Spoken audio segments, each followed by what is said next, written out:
साथियों, अभी हम करेंगे हरियाणा बोर्ड का प्रैक्टिस पेपर 2022-23 विज्ञान का कोड बी, साइंस का, इंग्लिश मीडियम का, हिंदी मीडियम का आपको और कोड ए का हिंदी और इंग्लिश दोनों मीडियम का आपको इस चैनल पर प्लेलिस्ट में मिल जाएगा, वहां जाकर देख सकते हैं।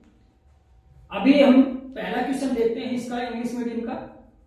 क्या है कि if the cross sectional area of an aluminum wire is tripled and length remaining same, it resistivity will। तो इसको हम क्वेश्चन आंसर के साथ देखते हैं भाई।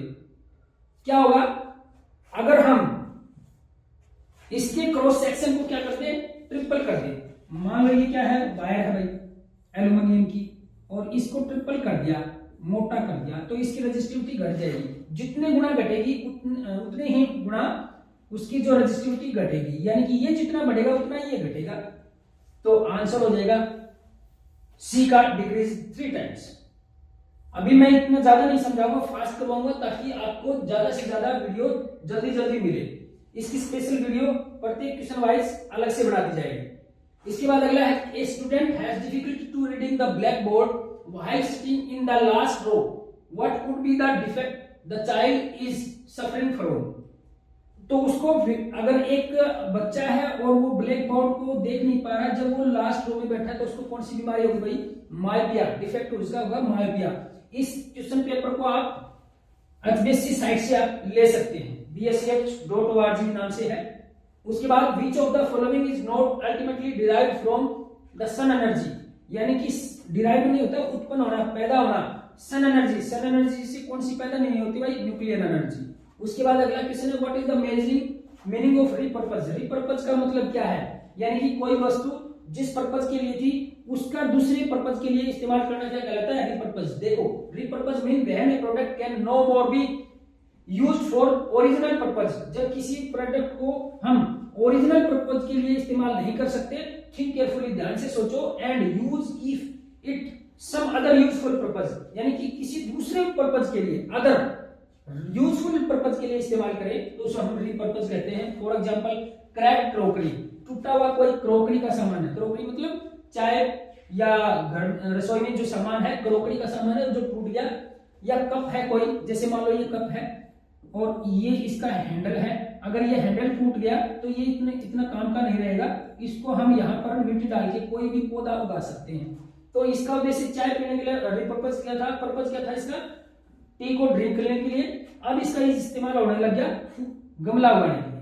तो handle, broken handle can be used grown small plant and as feeding vessel for birds. या इसके अंदर हम क्या कर सकते हैं, दाने डालकर किसको, बर्ड्स को भी हम क्या कर सकते हैं, फीड कर सकते हैं। तो इस प्रकार ये हो गया आपका क्वेश्चन। अगला क्या है कि an electric refrigerator rated 400 watt operate 8 hours per day, what is the cost of the energy to operate it for 30 days in at per ₹3 per kilowatt hour। तो अब इसका देखते हैं भाई। सबसे पहले ऐसा कोई क्वेश्चन आ जाए तो सबसे पहले जो दिया गया वो लिखो। क्या दिया गया है, पावर दे रखी है कितनी, 400 वाट। पावर कितनी दे रखी है, 400 वाट। अब पूछी है किलोवाट में, तो इसको किलोवाट में बदलोगे पहले। 400 अपॉन 1000, किलोवाट में बदलने के लिए 1000 से मल्टीप्लाई करते हैं। अब ये क्या बन गया, किलोवाट बन गया। उसके बाद अगला क्या है भाई, क्या दे रखा है, टाइम देते हैं। कितना दे रखा है, 8 आवर पर डे और 30 दिन तक है। टाइम हो गया इसका 3 8 240 हार्स, ठीक है। उसके बाद क्या दे रखी है, कॉस्ट दे रखी है कितनी, ₹3 पर किलोवाट, पर किलोवाट, किलोवाट हार, ठीक है। पूछा क्या है, एनर्जी, कॉस्ट ऑफ एनर्जी पूछी। कॉस्ट ऑफ एनर्जी का फॉर्मूला क्या होता है भाई, पी गुणा टी गुणा कॉस्ट। अब निकालते हैं भाई। एनर्जी कॉस्ट पी है आपका 400 अपॉन 1000 इंटू में टाइम कितना है 240 और कॉस्ट आपकी दे रखी है ₹3। तो 2 जीरो से तो 2 जीरो ये गई, 1 जीरो से 1 जीरो ये गई।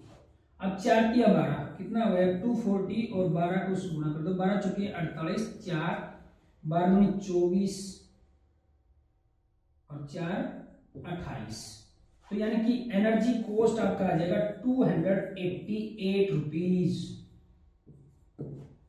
इसके बाद अगला क्वेश्चन है, how the construction of large dam causes social and environmental problem.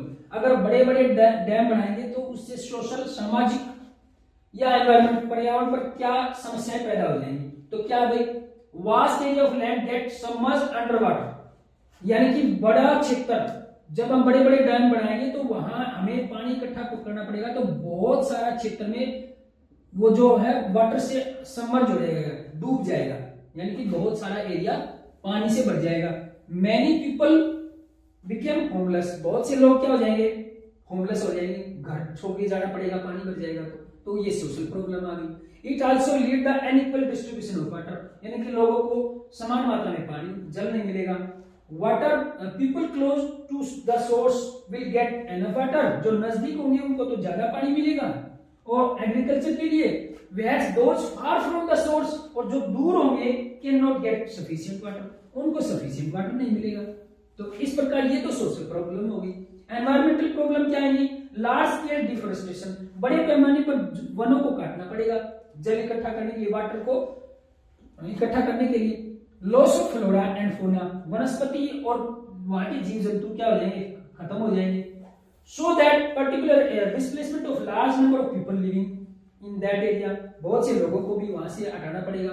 तो ये क्या हो जाएगी, वहां पर एनवायरमेंट की समस्याएं पैदा हो जाएगी। पॉज करके इसको लिख लेना।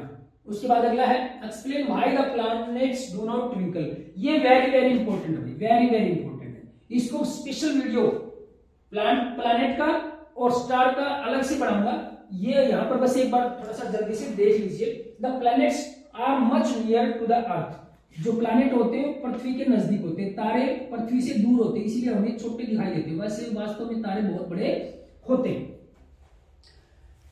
Because of they can be considered as large source, यानी कि वो बड़े सोर्स को मान सकते हैं वहां of number of point source of light, यानी कि वहां पर नंबर ऑफ पॉइंट सोर्स है वो भी ज्यादा है।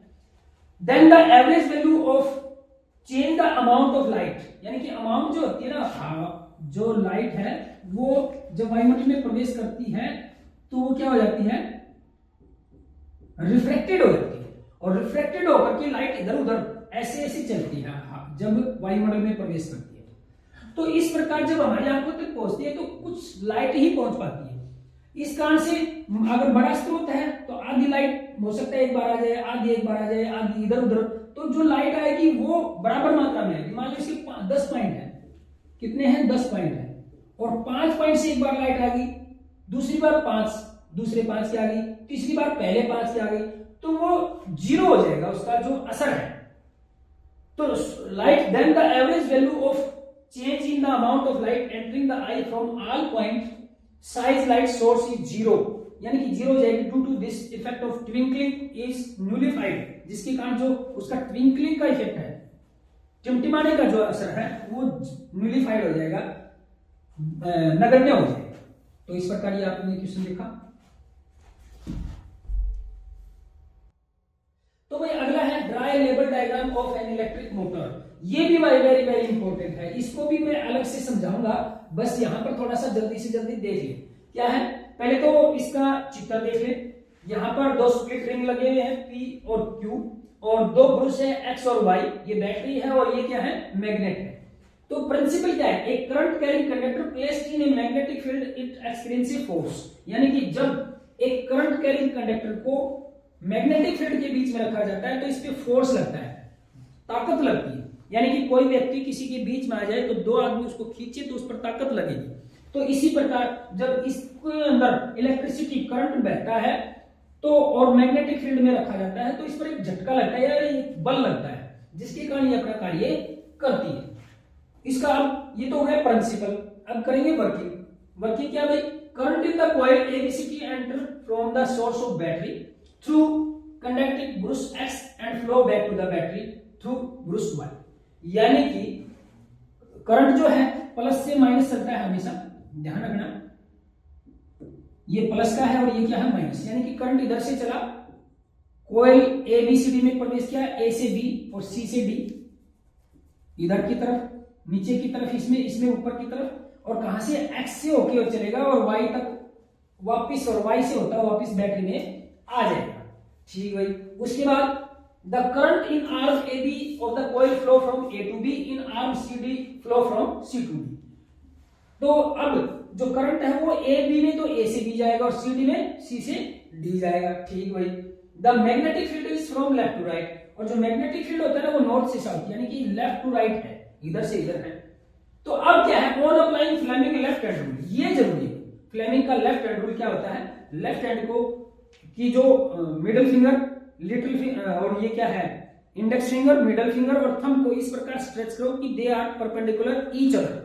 और ये क्या होती है, इंडेक्स फिंगर मैग्नेटिक फील्ड को दिखाएगी, मिडिल फिंगर करंट को, और ये डायरेक्शन ऑफ फोर्स को दिखाएगी। देखते हैं भाई इसमें। अब ये देखो मैग्नेटिक फील्ड इधर है, करंट किधर है, ऊपर की तरफ, अंगूठा किधर है नीचे की तरफ, तो ए बी किधर जाएगी, नीचे की तरफ जाएगी। इस प्रकार ये अपना कार्य करती है। तो on applying Fleming left hand rule for the direction of force on current carrying conductor in a magnetic field we find that the force acting on arm A B pushes downward. देखो arm A B क्या जाएगी, downward, while the force acting on arm C D pushes it upward, वो ऊपर की तरफ जाएगी।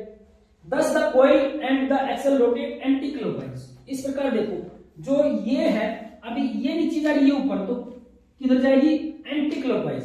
ये clockwise होता है, ये क्या होता है, एंटी क्लॉकवाइज, इधर घूमेगी। ठीक भाई। उसके बाद thus the coil at half rotation commutator Q make contact with the brush X and commutator P with brush Y। अब आधे रोटेशन के बाद मान लो सीडी इधर आ गई, तो इसके साथ Q भी आएगा इधर और P इधर चला जाएगा, लेकिन ब्रुश वही रहते हैं, ब्रुश कभी नहीं घूमते। तो अब ये Q जो है ना, Q का संपर्क X से हो जाएगा। Q का किससे हो जाएगा, ये Q है और ये इधर आएगा तो X से इसका संपर्क हो जाएगा, और P का संपर्क Y से हो जाएगा, यानी कि इधर P है और इधर आकर Y से जुड़ जाएगा। ठीक भाई। तो ऐसे जुड़ते ही जो करंट है ना वो भी बदल जाएगा। और सीडी देखो इधर आ गई, अब सीडी में करंट ऊपर की तरफ जा रहा है। ठीक, देखो क्या लिखा, therefore the current in the coil get reversed, reverse हो गया, बदल गया, due to commutator and flow along the path DCBA। अब ये D से चलेगा, C से होता हुआ B में जाएगा, B से होता हुआ A में जाएगा। The reversal of current also reverse the direction of force। अगर करंट रिवर्स हुआ है तो डायरेक्शन भी रिवर्स होगी, यानी कि करंट बदला तो उसकी दिशा भी बदलेगी, यानी कि कैसे, Thus the arm AB of the coil that was earlier pushed up down, यानी कि जो AB पहले नीचे जा रही थी, now pushed up, अब वो है ऊपर की तरफ जाएगी। and arm CD previously pushed up is now pushed down, अब वो नीचे की तरफ, जो CD जो ऊपर की तरफ जा रही थी अब वो नीचे की तरफ जाएगी। अब देखते हैं, देखो अब यहां पर देखो AB नीचे की तरफ जा रही थी CD, अब की बार CD नीचे की तरफ जा रही है। तो इस तरह से देखते हैं तो डायरेक्शन तो एक ही है ना, डायरेक्शन तो एक ही है, एक ही डायरेक्शन में ये मोटर घूम रही है। ठीक भाई। Thus the coil and the axle rotate anti-clockwise, अब की बार भी anti-clockwise घूम रही है। At half rotation commutator Q make contact with यहां पर the reverse of the current is represented at each half rotation, यानी कि हर आधे रोटेशन के बाद जो करंट है वो रिपीटेड चेंज रिवर्सिंग होता रहता है, giving rise to continuous rotation of the coil and the axle, और इससे लगातार वो एक ही दिशा में गति करता रहता है, रोटेशन करता रहता है। तो इस वीडियो को पॉज करके इसको जरूर लिख ले, जहां से समझ में ना आए तो पूछ लेना। देखो मैं दोबारा कर रहा हूं, पॉज करते जाए और इसको उतारते जाए, ये आपकी एनसीईआरटी में बुक में मिल जाएगा।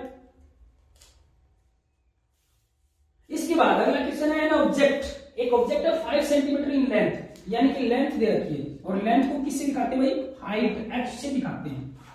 h दे रखा है कितना, 5.0 सेंटीमीटर। ठीक, is placed at the distance of 20 centimetre. अब क्या दे रखा है, ऑब्जेक्ट दे रखा है, और ऑब्जेक्ट की जो दूरी दे रखी है, तो ऑब्जेक्ट की दूरी को किससे लिखते हैं भाई, u से, कितना, 20 सेंटीमीटर, और u हमेशा किसमें रहता है, माइनस में।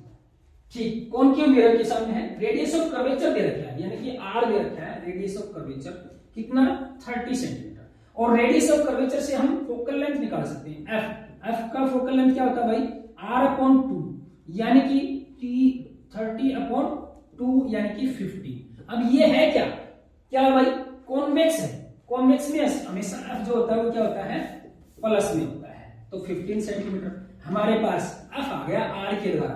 ठीक, उसके बाद find the position of image. Position अगर इमेज की निकालनी है तो उसको बोलते हैं v। v निकालना है। ठीक, एंड इट्स नेचर। और नेचर कैसे पता करेंगे, नेचर से हम पता करेंगे, मैग्निफिकेशन से भी कर सकते हैं। यानी कि अगर मैग्निफिकेशन प्लस में आ जाए तो वर्चुअल होगी और इरेक्ट होगी, और मैग्निफिकेशन अगर माइनस में आए तो वह इन्वर्टेड और रियल होगी। तीसरा क्या होता है, साइज भाई। और साइज किससे निकालते हैं, h डैश। इमेज की जब हाइट निकालते हैं, साइज निकालते हैं तो h डैश बोलते हैं। ठीक, इस प्रकार हमने देखा कि यानी कि एक तो v निकालना है, एक नेचर हमें पता चल जाएगा, इससे नेचर निकालना है, दूसरा क्या निकालना है, हाइट। उसके बाद देखते हैं, तो पहला क्या निकालना, v का लिए फॉर्मूला लगाएंगे कौन सा भाई, लेंस मिरर फॉर्मूला क्या होता है, 1/f is equal to 1/v। और मिरर होता है तो क्या होता है भाई, प्लस 1/u। ठीक, निकालना v तो u इधर ले जाओ, यानी कि 1/v is equal to 1/f minus 1/u। शाबाश, इधर जाके क्या हो जाएगा, माइनस का। देखो हमने f इधर लेके आए हैं, v इधर लेके आए हैं, तो माइनस माइनस से कट जाएगा। ठीक, 1/v is equal to 1/f कितना है 15 माइनस 1/u कितना है -20। ठीक है, -20, माइनस से माइनस प्लस। अब 15 60 कितना होगा भाई इसका एलसीएम 60। तो 15 चौके 60, 4 एकम 4, प्लस में 20 दिया 60, 3 एकम 3, यानी कि 7/60 सेंटीमीटर। तो ये हमारे पास आ गया 1/v की वैल्यू कितनी आएगी 7/60। हमें v की चाहिए थी, तो v को इसको उल्टा करो, तो v/1 नीचे लिखने की जरूरत नहीं है, तो इसको उल्टा किया तो इसको भी करो, तो 60/7 सेंटीमीटर। तो हमारे पास जो है v की वैल्यू कितनी आ गई 60/7। चलो v के आगे लिख देते हैं भाई, तो v के आगे लिखा 60/7 सेंटीमीटर। चलो अब इसको देख लो पॉज करके, और जहां से समझ में आए तो कमेंट बॉक्स में लिख देना। बड़े बड़े दिखा रहा हूं ताकि आसानी से आपको दिखाई दे। अब मैं इसको मिटा रहा हूं ताकि आगे कुछ निकाला जाए। अब इसको आप 60 जो है ना, इसको वैसे सोल्व करके भी दिखा सकते हो।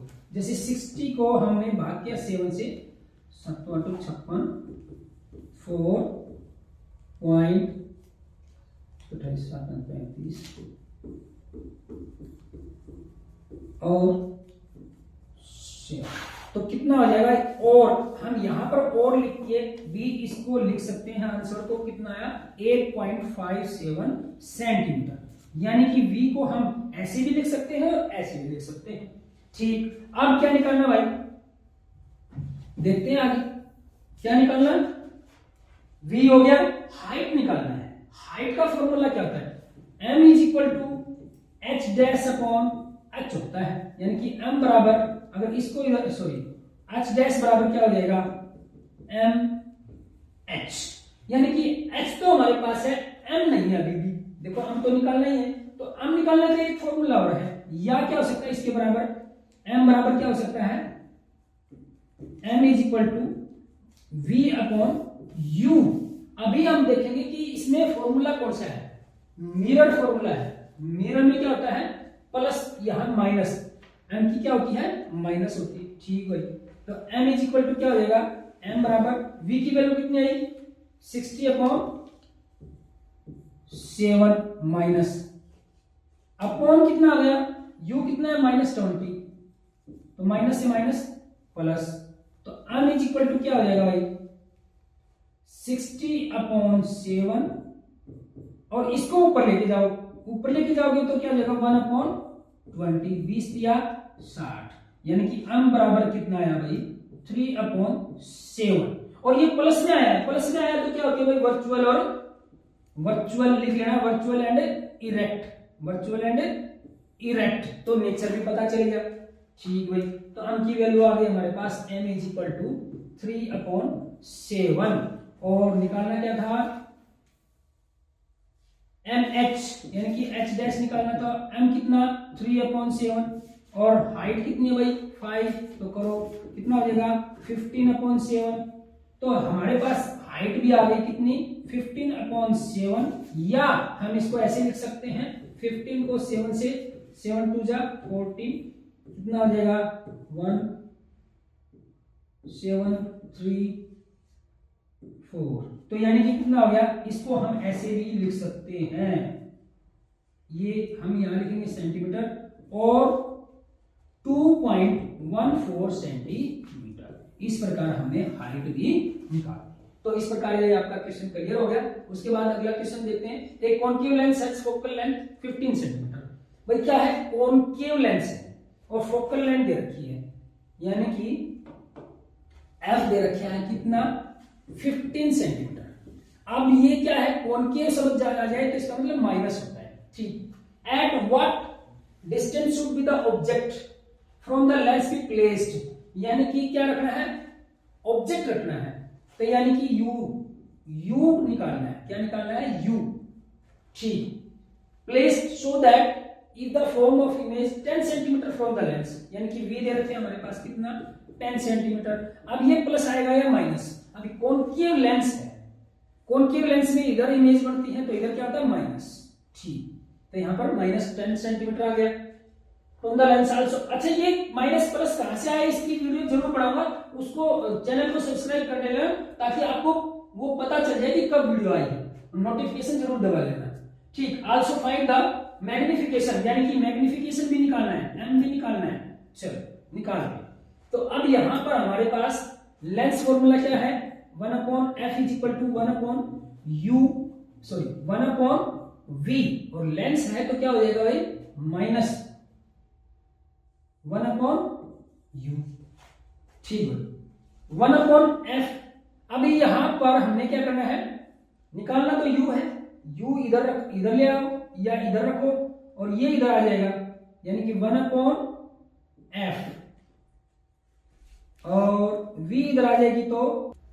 तो अभी u को इधर लेके जाएंगे तो ये प्लस का हो जाएगा 1/u बराबर 1/v, और f को इधर लेके जाएंगे तो माइनस का 1/f, ठीक भाई। अब कर दो भाई, क्या हो जाएगा 1/u बराबर है 1/v, v कितना है -10 माइनस 1/f कितना है -15 माइनस से माइनस प्लस। अब इसका भाई 30 एलसीएम आएगा, तो 10 या 10 3 जा 30, और ये किसका है माइनस का, ये प्लस का है 15 2 जा। अब यहां पे क्या हो गया भाई, 2 को 3 से घटाएंगे तो क्या हो जाएगा -1/30, और ये किसकी वैल्यू आ गई 1/u की, किसकी आई है 1/u की आई है। अब 1/u की कितनी है 1/30 माइनस का, तो अब u की वैल्यू चाहिए तो इसको उल्टा करो, u इज इक्वल टू ऊपर आ जाएगा तो -30 सेंटीमीटर, यानी कि हमारे पास u आ गया, यानी कि इमेज की जो ऑब्जेक्ट की दूरी आ गई। अभी u की वैल्यू जगह कर दो तो u is equal to -30 centimetre, ठीक। अभी अब निकालना है, इसको पॉज करके लिख लेना। आम निकालने का फॉर्मूला क्या होता है भाई, m is equal to v/u, या क्या हो सकता है h'/h। हमारे पास ये तो है नहीं, ये है दोनों की दोनों, तो यहां लिख लो m is equal to v कितना है -10 अपॉन u कितना है -30 10 एकम 10 10 दिया 30, तो कितना हो जाएगा भाई इज इक्वल टू 1/3। अभी इसको भाग करो भाई 1/3, तो कितना हो जाएगा 3 जा 1 3 3 जा 9, यानी कि m की वैल्यू आ जाएगी आपकी 0.33। इसकी कोई यूनिट होती नहीं है, तो m भी निकाल दिया, मैग्निफिकेशन भी निकाल दिया। इसके बाद अगला क्वेश्चन है कि find the focal length of convex. अच्छा ये और में है, ये 9 का क्वेश्चन है। ए बी या तो इस तरह से आएगा या और में अथवा में 2 प्रश्न है। Find the focal length of convex mirror, क्या निकालना है? फोकल लेंथ, एफ निकालना है। एफ निकालने का कब? वैस रेडियस ऑफ कर्वेचर, यानी कि रेडियस दे रखा हो तो एफ निकालने का फॉर्मूला क्या होता है? R upon 2। तो एफ इज इक्वल टू कितना है? 32 अपॉन 2 कटेगा तो 16 आ गया। अब प्लस या माइनस ये देखते हैं, तो ये कॉन्वेक्स है तो प्लस आएगा, तो एफ की वैल्यू कितनी आ जाएगी भाई? 16 सेंटीमीटर। तो इस तरह से आपका ये क्वेश्चन बिल्कुल आसान है। ये अगला है भाई क्वेश्चन कि if an object is placed in the at the infinity of concave lens, यानी कि कोई भी भाई एक ऑब्जेक्ट है, मैं यहां आपको दिखा रहा हूं और वो कहां पर है? कौन? अच्छा ये भी एक इंपॉर्टेंट क्वेश्चन है, वेरी वेरी इंपॉर्टेंट है। इसकी जितनी भी इमेज बनेगी वो सारी की सारी एक वीडियो में आपको करवाऊंगा। तो क्या भाई, एक कॉन्केव लेंस है, ठीक, और कॉन्केव लेंस को हम क्या करते हैं? डाइवर्जिंग लेंस भी बोलते हैं। ये इसका ऑप्टिक सेंटर है, ये क्या है? इसका फोकल लेंथ, और ये क्या है? 2f ट्वाइस फोकल लेंथ, और ये क्या है?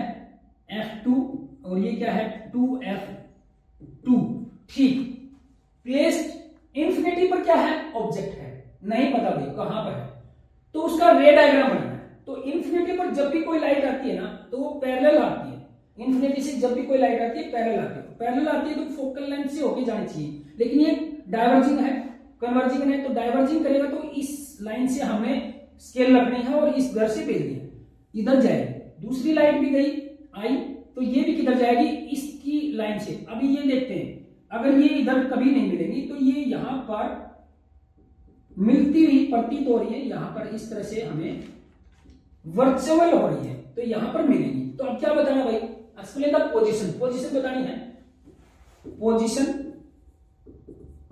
और क्या बताना है? साइज, और क्या बताना है भाई? नेचर। पोजीशन कहां है? एफ पर, एट एफ, क्या लिखेंगे भाई? एट एफ, या इसको बोलते हैं on the object side, on the object side, या लिखेंगे एट एफ, ठीक। दूसरा क्या भाई? साइज क्या है? डॉट साइज, डॉट साइज, बिल्कुल डॉट जैसी। तीसरा नेचर, जब भी ये मिलती हुई होती है तो इसको बोलते हैं भाई erect and virtual, virtual and erect. तो ये भी हो गया क्वेश्चन। उससे अगला, what happen when dilute hydrochloric acid is added to iron filling. Iron filling में हाइड्रोजन हाइड्रोक्लोरिक एसिड डालेंगे तो क्या वही हाइड्रोजन गैस और आयरन क्लोराइड बढ़ेगा। उसके बाद अगला क्वेश्चन है, why do acid not show acidic behaviour in the absence of water. Absence of water में जो एसिडिक है वो अपना बिहेव शो नहीं करते, और बिहेव शो कब करेगा? जैसे कि मान लो HCl है, यहां पर हाइड्रोजन और क्लोरीन है, हाइड्रोजन के ऊपर क्या होता है? प्लस, और क्लोरीन पे क्या होता है? माइनस। या जब तक इसकी हाइड्रोजन आयन अलग नहीं होंगे तब तक वो अपना बिहेव दिखाएगा नहीं, और ये तभी होगा जब इसके अंदर वाटर होगा, ठीक। तो इसको देख सकते हैं। The acidic behavior of acid is due to the presence of what? Of hydrogen ion, यानी कि हाइड्रोजन आयन जो है क्वेश्चन आयन होंगे इन द, तभी वो शो करेगा acidic behaviour. The acid produce hydrogen ion only in the presence of water, और जो हाइड्रोजन आयन है वो केवल वाटर की प्रेजेंस में ही वो शो करता है। So in the presence of water an acid will not form hydrogen ion and hence will not show in acidic behavior। मैं बड़ा फास्ट कर रहा हूं, मजबूरी है, वीडियो छोटी बनानी है और इसके स्पेशल वीडियो अलग अलग बना देंगे। इन द एब्सेंस ऑफ वाटर, ये या तो ये क्वेश्चन कर ले, छोटा है तो इसको ये देख ले, दोनों की बात सेम है, बस ये थोड़ा सा छोटी बात में समेटा गया, ये थोड़ा सा बड़ा है, तो ध्यान से देख लेना इसको। अगला क्वेश्चन है, name the element that have 2 electron in the outermost shell. बाह्य कोश में जो 2 इलेक्ट्रॉन होने वो कौन कौन से भाई? एक तो बेरिलियम और एक थे कैल्शियम। इनमें से कोई भी एक, लास्ट में कितने आएंगे? 2 आएंगे। मैग्नीशियम भी है, आपको बताने 2 ही हैं, तो 2 इनमें से कोई भी 2 बता दो। चलो इसके बाद क्या है, what is the balance chemical equation, why should chemical equation be balanced. Balance equation क्या होती है और इसको बैलेंस करना जरूरी क्यों है। If the number of atom of the each element on the reactant side and product side are equal, देखो कोई भी इक्वेशन जैसे हाइड्रोजन प्लस ऑक्सीजन तो क्या बनेगा, वाटर बनेगा H2O। अब यहाँ पर ये उसको बोलते हैं रिएक्टेंट साइड और इसको बोलते हैं प्रोडक्ट साइड। अब रिएक्टेंट साइड और प्रोडक्ट साइड में जो एलिमेंट की जो नंबर है ना वो सेम रहनी चाहिए। अब देखते हैं 2 हाइड्रोजन 2 ठीक है, ऑक्सीजन 2 यहाँ 1 है, ये बात नहीं बड़ी, तो यहाँ क्या करो 2 करो। अभी ऑक्सीजन तो 2 हो गया, हाइड्रोजन 4 हो गया, तो यहाँ क्या लिख दो 2। अब देखो 4 hydrogen 2 hydrogen, 4 hydrogen 2 oxygen, sorry 4 hydrogen 2 oxygen, 4 hydrogen 2 oxygen बराबर है, इसी को क्या बोलते हैं बैलेंस केमिकल इक्वेशन। ठीक, अभी इसको जब करना जरूरी क्या है, 9th क्लास में आया था law of conservation of mass, उसी के अनुसार chemical equation should be balanced because according to law of conservation of mass, mass can be neither be created, यानी कि मास को न तो बढ़ाया जा सकता, नॉट बी डिस्ट्रॉयड और ना ही खत्म किया जा सकता in a chemical reaction. It means that mass on both side of reaction should be same, यानी कि रिएक्शन के दोनों साइड क्या होना चाहिए, सेम होना चाहिए। This is possible only when the number of atom each element on the both side are equal. ये तभी संभव होगा जब दोनों साइड क्या होगा, जो एटम है वो इक्वल होंगे। चलो ठीक, बात मान ली भाई। और उससे अगला क्या क्वेश्चन है कि what is the neutralisation reaction, given example. Neutralisation reaction क्या है, जब एसिड और बेस को मिला दो और क्या बन जाए, साल्ट एंड वाटर मिल जाए, तो उसे हम क्या कहते हैं, न्यूट्रलाइजेशन रिएक्शन।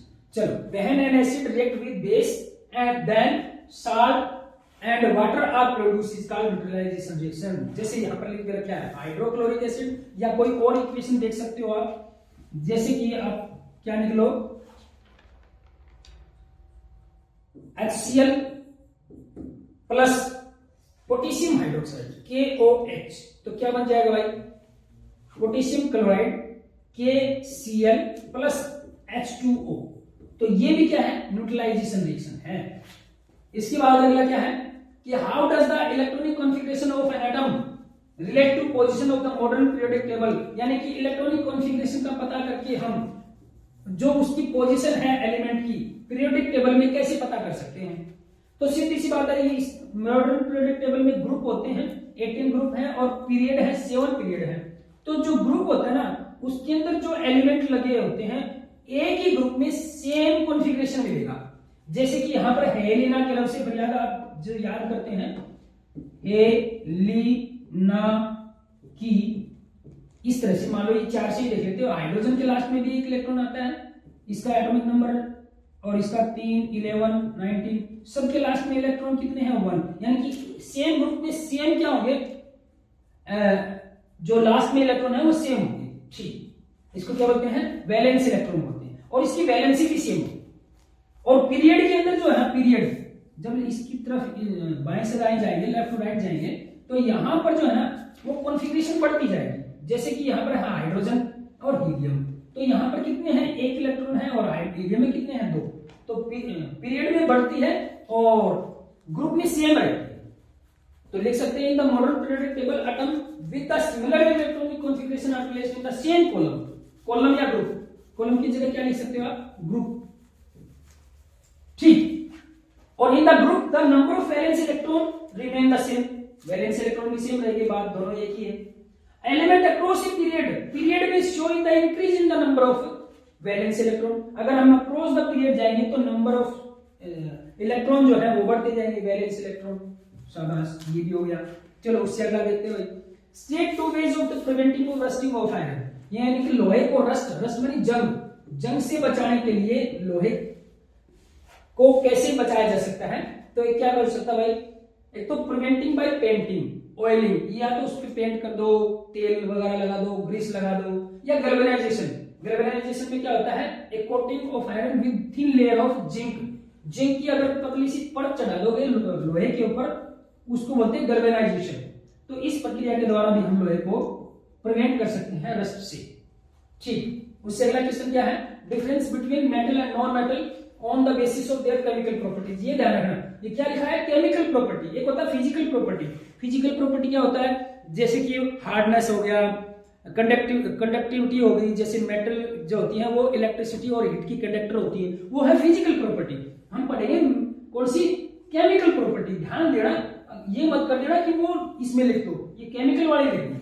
चलो देखते हैं भाई इसमें क्या है। मेटल्स आर इलेक्ट्रोपॉजिटिव, मेटल जो होती है वो इलेक्ट्रोपॉजिटिव होती है। देखा होगा आपने, जैसे कि मेटल है Na, सोडियम है, जैसे Na सोडियम है, तो सोडियम के ऊपर क्या होता है, पॉजिटिव आयन होता है, और नॉन मेटल्स पे क्या होता है, इलेक्ट्रोनेगेटिव यानी कि क्लोरीन, इस पे क्या होता है, नेगेटिव साइन होता है। बिल्कुल सही। Most of metal react with dilute acid to form salt and displace hydrogen, और मेटल्स के साथ अगर एसिड मिल जाए तो हाइड्रोजन निकालेगा, ठीक, और नॉन मेटल्स के अंदर हाइड्रोजन डिस्प्लेस नहीं हो सकता, ठीक भाई, ये भी हो गया। उसके बाद with chlorine metal form chloride, दो इलेक्ट्रोवैलेंट, जो क्लोराइड होती है ना वो इलेक्ट्रोवैलेंट बनाती है, जैसे देखो सोडियम क्लोराइड NaCl, यहां पर जो है प्लस और माइनस यानी कि इलेक्ट्रोवैलेंट बॉन्ड है, लेकिन नॉन मेटल के साथ जो है ना वो इलेक्ट्रोवैलेंट नहीं बनाती, वो कैसे बनाती है, कोवैलेंट बनाती है। कोवैलेंट क्या होती है, शेयरिंग ऑफ इलेक्ट्रॉन, जैसे कि CH3Cl क्लोरोमीथेन, यहां पर शेयरिंग ऑफ इलेक्ट्रॉन है, न कि इलेक्ट्रोवैलेंट है, ठीक भाई, ये भी हो गया। उसके बाद metals form basic oxide, metal जो होती है वो बेसिक ऑक्साइड बनाती है, जैसे कि कैल्शियम कार्बोनेट है CaCO3, यानी कि ये बेसिक ऑक्साइड है, या सॉरी CaO भी बोल सकते हो, कैल्शियम ऑक्साइड, यानी कि ये बेसिक ऑक्साइड है। और नॉन मेटल जो होती है वो एसिडिक या न्यूट्रल ऑक्साइड बनाती है, जैसे देखा होगा भाई H, जैसे कि भाई CO2, हाँ कार्बन डाइऑक्साइड है, अगर इसको वाटर के साथ बनाएंगे तो क्या हो जाएगा, H2CO3 बना देगा। तो ये कैसे बनाती है भाई, एसिडिक क्या बनाते हैं, ऑक्साइड बनाते हैं। चलो ठीक, ये भी हो गया। उसके बाद अगला है कि what is the hydrogenation, what is it's industrial application. Hydrogenation होता है adding of hydrogen, adding of hydrogen, इसको ही क्या बोलते हैं, हाइड्रोजनेशन कहते हैं। और इसका यूज क्या है वो देखते हैं। क्या है भाई, the addition of hydrogen to an unsaturated hydrocarbon, ये ध्यान रखना, अनसैचुरेटेड हाइड्रोकार्बन क्या होते हैं, जिसके अंदर डबल या ट्रिपल बॉन्ड होता है उसी बोलते हैं अनसैचुरेटेड, और जिसके अंदर सिंगल बॉन्ड होता है उसके बोलते हैं सैचुरेटेड, ठीक। जैसे कि C2H4, इसको क्या बोलते हैं, इथीन, और एक होता है C2H6, इसको बोलते हैं इथेन। तो ये तो होता है सैचुरेटेड, और ये क्या होता है, अनसैचुरेटेड, ठीक। तो इस इथीन के अंदर अगर हम हाइड्रोजन जोड़ दें तो उसको बोलते हैं हाइड्रोजनेशन। जैसे देखा होगा C double bond C, single क्या होता है, यहां पर हाइड्रोजन होता है, सिंगल बॉन्ड में हाइड्रोजन, और इधर भी क्या होता है, हाइड्रोजन, और इसका एक बॉन्ड हटा दे तो क्या हो जाएगा, C सिंगल बॉन्ड C, और यहां पर क्या हो जाएगा, हाइड्रोजन जोड़ दिया हमने, हाइड्रोजन। देखो यहां पर 2 हाइड्रोजन थे, 3 हो गए, यहां पर भी 2 थे, 3 हो गए, इसी को क्या बोलते हैं, हाइड्रोजनेशन कहते हैं। और ये किसी न किसी जो है कैटालिस्ट की प्रेजेंस में होते हैं, जैसे कि निकल है या प्लेटिनम है, यानी कि इसके अंदर निकल या प्लेटिनम को कैटालिस्ट के रूप में यूज करेंगे तो ये रिएक्शन होगी, नहीं तो रिएक्शन नहीं होगी। अब इसका यूज क्या है, इसका यूज है कि prepare vegetable ghee from vegetable oil, जो वेजिटेबल ऑयल है जैसे कि मस्टर्ड ऑयल है या पीनट ऑयल है, उसके अंदर अगर हम हाइड्रोजन डाल देंगे तो वनस्पति घी बन जाएगा, ठीक। उसके बाद अगला क्वेश्चन है बी का 17 के अंदर बी का पार्ट कि कंपाउंड का नाम बताना है। क्या भाई, CH3CL। अब हमने अगर कंपाउंड का नाम बताना है तो सबसे पहले हमने कार्बन देखना, कार्बन कितना है, एक, और एक को बोलते हैं मीथेन, ठीक। थोड़ा सा यहां लिख सकते हैं, मीथेन हो गया, और क्लोरीन जुड़ा है तो यहां लिख देंगे क्लोरो, तो इसका नाम क्या हो जाएगा, क्लोरोमीथेन। उसके बाद अगला जो है वो क्या है भाई, CH3CH3COOH। कार्बन देखते हैं, 1 2 कार्बन है, 2 कार्बन को बोलते हैं इथेन, ETHANE, और इसके आगे लगा है COOH, और COOH लगा हो तो क्या लिखते हैं, ओइक एसिड। इसकी भी स्पेशल वीडियो बनाएंगे, तो अभी लगाते हैं और हमेशा ई हटा के लगाना है, oic acid, OIC, oic acid. तो इसका नाम क्या होगा, इथेनोइक एसिड। उसके बाद अगला क्वेश्चन है, what is the saponification reaction, give example. Saponification reaction क्या होता है, व्हेन ईस्टर क्या होता है, जैसे यहां पर लिखा है CH3, यहां पर देखते हैं भाई CH3 COO C2H5, इसको बोलते हैं भाई ईस्टर। जब ईस्टर के साथ क्या हो, कोई बेस हो, एल्कलाई या बेस, जैसे कि प्लस सोडियम हाइड्रोक्साइड NaOH, इसकी रिएक्शन करवा दें, गिव इथेनॉल, और उससे हमें क्या मिले, इथेनॉल। इथेनॉल क्या होता है, C2H5OH, और साथ में क्या होगा भाई, sodium ethanol plus sodium ethanol क्या होगा, CH3 COO Na, इसको बोलते हैं सोडियम इथेनॉल। ये जब बढ़ेंगे तो उसको बोलते हैं स्पोनिफिकेशन। तो देखो यहां पर क्या है, when ester treated with alkali, the reaction give ethanol and sodium ethanol. This reaction is called sponification reaction because this reaction is from the basis of preparation of soap, यानी कि सोप का बनाने के लिए ही ये आधार बनती है, इसीलिए इसको स्पोनिफिकेशन कहते हैं, यानी कि इस प्रक्रिया के द्वारा हम साबुन बनाते हैं। This can be following equation, ये इक्वेशन है इसकी, यहां से आगे ये इक्वेशन दे रखी है, आप इसको थोड़ा सा अलग से लिख लेना, ये टाइपिंग में मिस्टेक है। यहां से लेके यहां तक का एक रिएक्शन है। उसके बाद अगला क्वेश्चन है कि विच of the following damage ozone layer, ozone layer को डैमेज कौन कर रहा है, CFC, क्लोरोफ्लोरोकार्बन। उसके बाद अगला है an example of homologous series organs, homologous organ के एग्जांपल कौन से हैं, आवर आर्म एंड डॉग्स फोरलेग, बिल्कुल ये भी है, आवर टीथ एंड एलिफेंटस, ये भी है, potato and runner of grass, ये तो आंसर क्या हो जाएगा, ऑल ऑफ द अबव। उसके बाद which of the following is a part of the male reproductive system, male का रिप्रोडक्टिव सिस्टम का पार्ट है बताना है, तो वास्ट डिफरेंस है, ये क्या है, मेल रिप्रोडक्टिव सिस्टम का है, बाकी क्या है, फीमेल के हैं, ये क्या है, फीमेल का है, ये भी फीमेल का है, ये भी फीमेल का है। उसके बाद अगला है व्हाट आर फोसिल, फोसिल क्या होते हैं भाई, जीवाश्म, हिंदी में बोलते हैं जीवों के अंश। तो फोसिल आर द रिमेनिंग और ट्रेस ऑफ डेड ऑर्गेनिज्म, जो डेड ऑर्गेनिज्म है उसके ट्रेस का मतलब चिन्ह या रिमेन, बचे हुए पदार्थ जो है उसको बोलते हैं fossil. What are trophic level, trophic level क्या है, in the food chain, food chain मान लो ये क्या भाई, ये क्या है, कोई पेड़ पौधे हैं, घास फूस है, इसको कौन खाएगा, डियर, कौन खाएगा भाई, डियर, और डियर को कौन खाएगा, लॉयन। तो इस तरह से जो यहां पर क्या हो रहा है, फूड का ट्रांसफर हो रहा है या एनर्जी का ट्रांसफर हो रहा है, डियर की सॉरी बेटा, ये लॉयन की स्पेलिंग LION, ठीक है। तो जो क्या है, ट्री वगैरह को कौन खाएगा, डियर, डियर को कौन खाएगा, लायन खाएगा। तो इस प्रकार ये क्या हो रहा है, एनर्जी का ट्रांसफर हो रहा है। तो इन the food chain the transfer of food और एनर्जी, या तो फूड या एनर्जी का जो ट्रांसफर होता है उसे क्या कहते हैं, at take place at various level, अलग अलग लेवल पे होता है, उसे क्या कहते हैं, ट्रॉपिक लेवल कहते हैं। उसके बाद अगला क्या है, how does phototropism occur in plant, plant के अंदर फोटोट्रोपिज्म कैसे होता है। देखो आपने देखा होगा कुछ पेड़ पौधे जो होते हैं वो छाया में मान लो किसी एक खिड़की में रख देते हैं, तो इधर तो छाया होती है और इधर लाइट आती है, तो ये ऐसे लगता है जैसे कि ये लाइट की तरफ जा रहा है। ये जाता कैसे है, इसको हम देखते हैं कि once the planet detect light, जैसे ही एक बार जो प्लांट है वो लाइट को डिटेक्ट करेगा, पहचानेगा, hormone oxygen is secreted at the shoot tip, यानी कि ये कोई पौधा है और पौधे का ये क्या है, शूट पार्ट बोलते हैं इसको, ऊपर वाले को क्या बोलते हैं, शूट, और इसको बोलते हैं रूट। तो शूट के टिप पर क्या बनेगा, ऑक्सीजन बनेगा, ऑक्सीजन हार्मोन बनेगा यहां पर, और ऑक्सीजन है ग्रोथ हार्मोन। अब ये क्या करेगा, अभी the secretion oxygen diffuse toward the sandy side of the plant, जो ये बनेगा तो टिप पर, लेकिन ये डिफ्यूज होकर कहां जाएगा, सैंडी हिस्से में, छाया वाला हिस्से में आ जाएगा। अब यहां पे आएगा तो ये कहां से बढ़ेगा पौधा, यहां से, यानी कि बीच में से बढ़ेगा, ऐसे यहां से बढ़ेगा पौधा।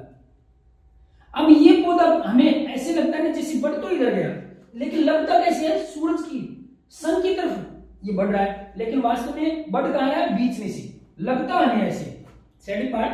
This make the cells on the shady side grow, यहां पर ग्रो होंगी, यहां पर, और यहां ग्रो होंगी, तो इस तरह से ये ऐसे मुड़ जाएगा, बीच में से मुड़ जाएगा, और ये हमें कैसे लगेगा, सन की तरफ लगेगा। तो thus the plant appear to bend toward light, इसीलिए वो क्या है, लाइट की तरफ बेंड हमें नजर आते हैं। उससे अगला क्वेश्चन है what happen at the synapse between two neuron. देखो दो न्यूरॉन होती हैं, उसके बीच में वो जुड़ी भी नहीं होती बिल्कुल, उसके बीच में थोड़ा सा गैप होता है, उसी गैप को बोलते हैं सिनेप्स। उसके बीच में क्या होता है, at the synapse between two neuron electric signal are converted into chemical. जो इलेक्ट्रिक सिग्नल है ना वो केमिकल में बदलते हैं। ये देखो यहां पर एक इलेक्ट्रिक सिग्नल आते हैं और यहाँ केमिकल बनते हैं और वो केमिकल दूसरी न्यूरॉन का जो डेंड्राइट है उसमें चले जाते हैं। तो इस प्रकार आर कन्वर्टेड इनटू केमिकल, इसको हम न्यूरोट्रांसमीटर भी कहते हैं, that can easily cross over the gap, यानी इस गैप को वो जो केमिकल आराम से पास कर सकते हैं, chemical messenger to the next neuron, अगली न्यूरॉन में चले जाएंगे, where it's convert back to electric impulse, वहां पर दोबारा से इसको इलेक्ट्रिक सिग्नल या इलेक्ट्रिक इंपल्स में बदल दिया जाता है। तो यहाँ पर टू न्यूरॉन्स के बीच में ये होता है। अभी इसके इंपॉर्टेंट, ये भी इंपॉर्टेंट क्वेश्चन है और एक और आता है what is the structure of neuron and function of neuron, वो क्वेश्चन भी इंपॉर्टेंट है, उसकी अगली वीडियो में आपको दे देंगे। अगला क्वेश्चन है how is the sex of child determined in the human being. Human being के अंदर सेक्स, लिंग की मेल होगा या फीमेल, वो कैसे पता चलेगा, मेल या फीमेल चाइल्ड होगा वो कैसे पता चलेगा। तो देखते हैं कि in human beings sex is determined by x and XY chromosome. दो क्रोमोसोम होते हैं, फीमेल के अंदर XX होते हैं और मेल के अंदर क्या होते हैं, XY क्रोमोसोम होते हैं। So if the male gamete X chromosome fuse with the female of X, यानी कि फीमेल से तो X आएगा, अगर मेल से भी X आ गया तो क्या हो जाएगा भाई XX, और ये कैसा चाइल्ड होगा, फीमेल चाइल्ड होगा। Child will be the female, और वहन मेल गैमेट Y, यानी कि मेल में तो क्या आ जाएगा Y और फीमेल में तो X होता ही है, तो क्या हो जाएगा भाई मेल चाइल्ड होगा, मेल चाइल्ड होगा। तो इस प्रकार ये आप कर सकते हैं। आप इसको ये चित्र भी बना सकते हैं यहां से देख के ऐसे। उसके बाद अगला क्वेश्चन है draw well labelled diagram of seed germination. Seed germination क्या होता है, देखो सबसे पहले ये जड़ है, रूट है, ये रूट निकलेगी, इसको बोलते हैं रेडिकल। क्या बोलते हैं भाई, रेडिकल। इसको फ्यूचर रूट भी बोलते हैं। और ऊपर जो निकलता है उसको हम बोलते हैं प्लूले या फ्यूचर शूट भी बोलते हैं। और यहाँ पर दो पत्ते नजर आ रहे हैं, इसको बोलते हैं भाई कोटिल्डन। क्या बोलते हैं, कोटिल्डन। यहाँ पर ही फूड स्टोर रहता है, बाकी जो बढ़ता है बाद में फोटोसिंथेसिस के द्वारा फूड तैयार करता रहता है, लेकिन थोड़े से समय के लिए वहां पर फूड स्टोर रहता है।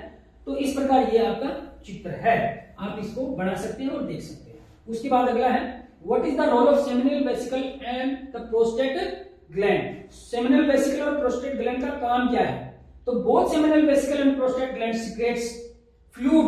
जो प्रोस्टेट और सेमिनल वेसिकल है वो एक फ्लूइड सीक्रेट करते हैं। सीक्रेट में क्या होता है, स्रावित करना, यानी कि जैसे नींबू निचोड़ते हैं तो नींबू से जो निकलता है उसको बोलते हैं secretion, which form A part of semen. वो एक सीमन का पार्ट बनता है। It make the path smooth through the which the sperm travel, यानी कि स्पर्म को ट्रेवल करने के लिए वो स्मूथ पाथ देता है उसको। दूसरी बात क्या है, this fluid protect the sperm from the acid present in the urethra. Urethra के अंदर जो एसिड होता है उससे भी क्या है, स्पर्म को प्रोटेक्ट करता है, शुक्राणुओं को बचाता है। This fluid provide nutrition to the sperm, और यह स्पर्म को न्यूट्रिशन भी देता है, पोषण भी देता है, खुराक भी देता है।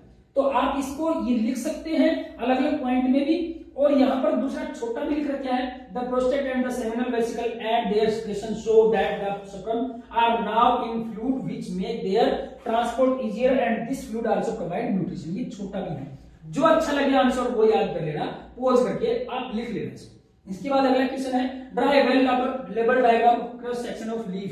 देखो पत्ता देखा हुआ यहां पर ऐसे, ये मान लो क्या है, पत्ता है, लीफ है, और लीफ के बीच में आपको एक ऐसे वेन से नजर आएगी, इसको बोलते हैं भाई मिड रिब।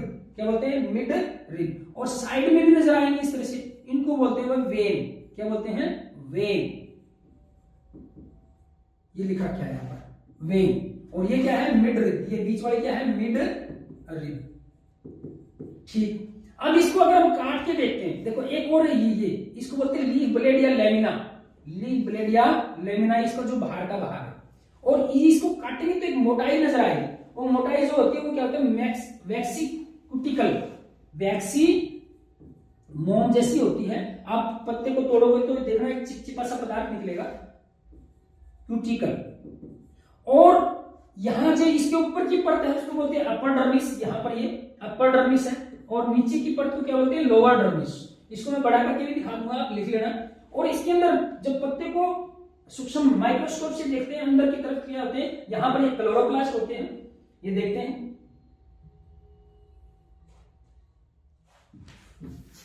ये क्लोरोप्लास्ट, ये क्या है, क्लोरोप्लास्ट।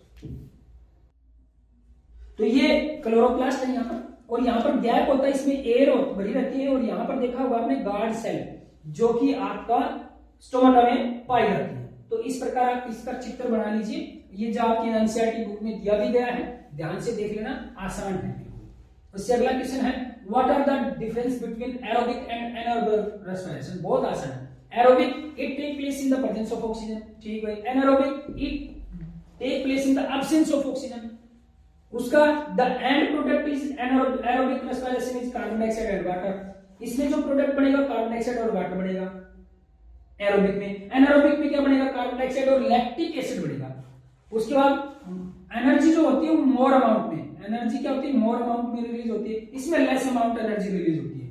उसके बाद aerobic respiration occur in higher organisms such as mammals, जैसे कि स्तनपायी जो जीव होते हैं, जैसे मनुष्य है, गाय है, घोड़ा है, इनके अंदर एरोबिक रेस्पिरेशन होता है। Anaerobic respiration occur in lower organisms such as yeast bacteria आदि में क्या होता है, एनारोबिक रेस्पिरेशन होता है। तो इसको पॉज करके आप लिख लेना, देख भी लो, थोड़ा सा बड़ा करके दिखा देता हूं आपको।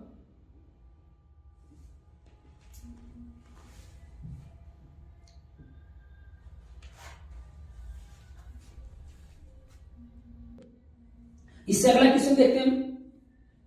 अगला 27 का और में अथवा में क्वेश्चन है भाई, बहुत इंपॉर्टेंट है, बहुत अच्छा क्वेश्चन है।